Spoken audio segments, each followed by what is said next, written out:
Good, mo- Good morning. Myself Manashri Rajendra Pimple and I am from SAS Institute of Management Studies, Boisar, studying in MMS second year. Today here I am to share you something knowledge about theory of compensation. So first we will know what is a compensation. The compensation is a remuneration received by the employee in return for his or her contributions to the organization. It is an organized practice that involves balancing the work-employee relation by the providing monetary and the non-monetary benefits of employee.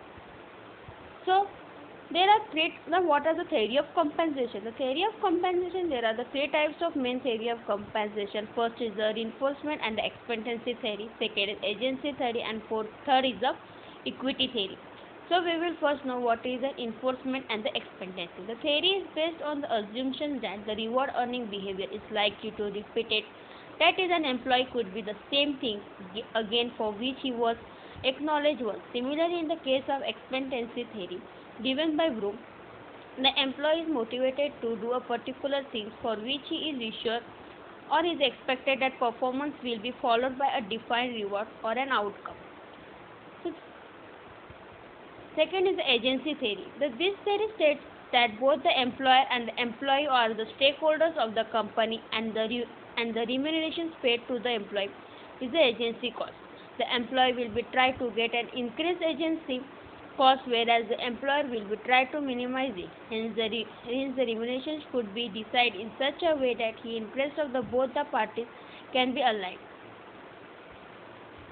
In and third is the equity theory. In according to this theory, there should be the equity to the uniformity in the pay structure of an employee remuneration.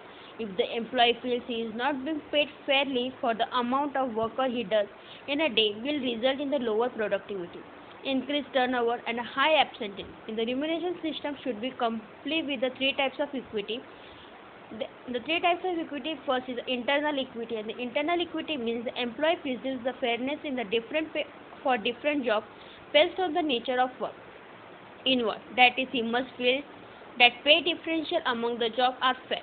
Second, external equity. The external equity means the employee should feel the fairness in what they are being paid is in line with what other players in the same industry are paying for their employees for the same kind of a job. Now, third is the individual equity. The employee places the pay differentials among the individuals who are performing the same kind of a job and within the same organization.